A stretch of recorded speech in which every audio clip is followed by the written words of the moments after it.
Hello students. तो कैसे हैं आप सब।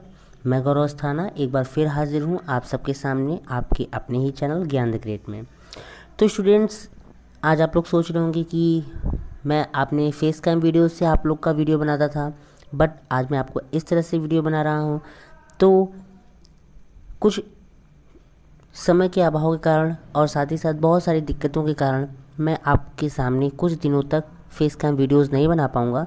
तो आप लोग इसी से आप लोग काम चलाइए, और साथ ही साथ यहाँ पर आपको कोई भी दिक्कत हो, आप लोग को नीचे कमेंट बॉक्स दिया गया है, तो आप वहाँ पर आराम से आप कोई भी क्वेश्चंस पुटअप कर सकते हैं। तो ठीक है स्टूडेंट्स, तो आज का जो हमारा पहला चैप्टर है, आज हम स्टार्ट करने वाले हैं class 12th biology first chapter reproduction in organism. तो स्टूडेंट्स, जैसा कि आप जानते हैं कि क्लास 12th में जो बायोलॉजी है वो अपने ही एक एडवांस लेवल पर चली जाती है। तो यहाँ पर देखिए, जो पहला जो यूनिट है हमारा, तो वो है रिप्रोडक्शन, जिनमें 4 चैप्टर्स आते हैं, जिसमें आपका रिप्रोडक्शन, आपका reproduction organism, sexual reproduction in flooring plants, human reproduction और साथ ही साथ रिप्रोडक्टिव हेल्थ। ये 4 चैप्टर आपके रिप्रोडक्टिव यूनिट से आते हैं। तो ठीक है, तो आज का हमारा जो पहला जो लेक्चर है वो है रिप्रोडक्शन इन ऑर्गेनिज्म, और इस वीडियो में मैं आपको ज़्यादा से ज़्यादा टॉपिक्स को क्लियर करूंगा, और साथ ही साथ आपको कोई दिक्कत होती है तो आप नीचे कमेंट बॉक्स में उसका क्वेश्चन पूछ सकते हैं। तो ठीक है, ज़्यादा टाइम ना वेस्ट करते हुए आइए शुरू करते हैं। जैसा कि लाइफ स्पैन, ये हमारा पहला जो चैप्टर का जो पहला टॉपिक है वो है लाइफ स्पैन। देखिए, लाइफ स्पैन कोई बड़ी चीज़ नहीं है। जैसे कि सीधी सी बात है, लाइफ स्पैन को हम लोग हिंदी में कहते हैं जीवन काल। जीवन काल का मतलब क्या होता है? जीवन काल का मतलब कि कोई भी ऑर्गेनिज्म जब वो पैदा होता है, तो वो पैदा होने के बाद जब वो मरेगा, मतलब जब वो पैदा हुआ और जब वो मरेगा, तो उसके बीच की जितनी भी टाइम ड्यूरेशन होती है, जितने दिन वो ज़िंदा रहा, उसी को हम क्या बोलते हैं? लाइफ स्पैन बोलते हैं। यहाँ पर देखिए क्या होता है कि लाइफ स्पैन, यहाँ पर देखिए थोड़ा सा डेफिनेशन टाइप में दिया गया है कि द लाइफ स्पैन, यहाँ पर क्या लिखा है कि the period of birth to the natural death of an organism is known as the life span. मतलब कि कोई भी ऑर्गेनिज्म जब वो अपनी नेचुरल, मतलब जब वो बर्थ लेता है और जब भी वो नेचुरल डेथ से जब वो मरता है, तो उसे बीच में जितनी भी आपकी टाइम ड्यूरेशन होती है, उसी को हम क्या बोलते हैं?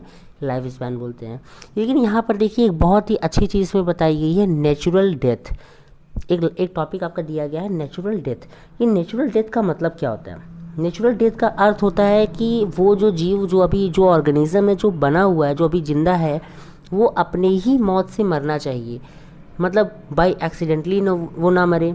जैसे कि फॉर एग्जांपल यहाँ पर देखिए कुछ आपको यहाँ पर देखिए दिए गए हैं, जैसे कि आपके कुछ ऑर्गेनिजम्स हैं, उनके लाइफ स्पैन के बारे में यहाँ पर लिखा गया है। देखिए जैसे क्या है कि बैट है, मतलब चमगादड़, वो 24 साल जीता है। बेवियर, बुल फ्रॉग, कार्प, चिकन, मतलब यहाँ पर बहुत सारे ऑर्गेनिजम्स हैं जिनकी लाइफ स्पैन यहाँ पर बताई गई है। लेकिन बच्चों, आपको एक चीज़ मैं यहाँ पर समझाना चाहूँगा कि किसी भी ऑर्गेनिज्म का लाइफ स्पैन उसके साइज़ पर कभी भी डिपेंड नहीं करता है। मीन्स कोई भी ऑर्गेनिज्म अगर बहुत बड़ा है तो ज़रूरी नहीं कि उसका लाइफ स्पैन बहुत बड़ा होगा, मतलब बहुत ज़्यादा होगा, या फिर कोई ऑर्गेनिज्म बहुत छोटा है तो उसका लाइफ स्पैन बहुत छोटा होगा। इनफैक्ट अगर बात किया जाए यूनिसेलुलर ऑर्गेनिजम्स की, यूनिसेलुलर ऑर्गेनिज्म, आपको पता है यूनिसेलुलर ऑर्गेनिज्म क्या होते हैं? जो सिंगल सेल ऑर्गेनिज्म होते हैं, वो लगभग एक तरह से माना जा सकता है कि वो इमॉर्टल होते हैं। क्यों? क्योंकि भाई वो सीधी सी बात है, वो अपना एसेक्सुअल रिप्रोडक्शन करके वो अपने न्यू सेल्स को बनाते रहते हैं। यहाँ पर देखिए क्या है कि यहाँ पर देखिए जो मैंने बातें अभी आपको बताई, यहाँ पर देखिए, यहाँ पर लिखी डिनोट की गई हैं कि the size of the crow and parrot are not very different in their life span, so a wide difference. Similarly, a mango tree has a much shorter lifespan as compared to people tree। मतलब कि एक कौवा और एक तोता, इन दोनों के size में ज़्यादा अंतर नहीं है, लेकिन इन दोनों के जो लाइफ स्पैन होते हैं वहाँ पर इनकी लाइफ स्पैन बहुत ही ज़्यादा में क्या होती है? वेरी करती है, मतलब डिफरेंस देखने को मिलता है। ठीक है, जैसे यहाँ देखिए क्रो जो है वो लगभग 15 साल जीता है, और वहीं पर जो पैरट होते हैं वो लगभग 10 ईयर तक जिंदा रहते हैं। तो ठीक है, यहाँ पर बात ये होता है कि आपको एक बात बता दें, इमॉर्टल, यहाँ पर कोई भी ऑर्गेनिजम्स इमॉर्टल नहीं होता है।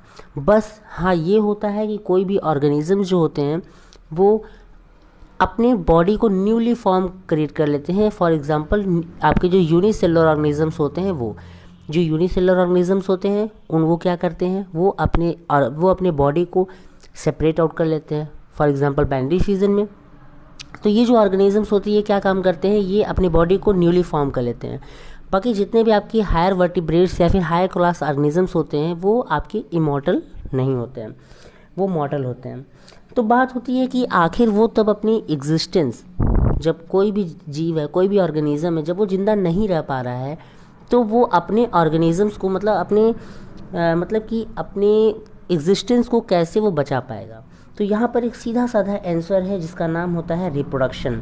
तो यहाँ पर रिप्रोडक्शन क्या होते हैं कि रिप्रोडक्शन के द्वारा ही कोई भी ऑर्गेनिजम्स अपने एग्जिस्टेंस को बचा सकता है। मतलब कि वो अपने जेनेटिक आइडेंटिटी को वो बचा के रख सकता है, जो पास ऑन करता है एक generation to the next generation. तो बात होती है कि रिप्रोडक्शन होते क्या हैं। देखिए बात क्या होता है कि यहाँ पर देखिए एक लाइन लिखी गई है, the individual organism died at the end of its time but species continue to live from generation to generation. Reproduction is a vital process without which species can not survive for long. Reproduction is the process of the generating offspring and all the living things reproduce. It is a biological process in which an organism give rise to the young ones similarly to itself.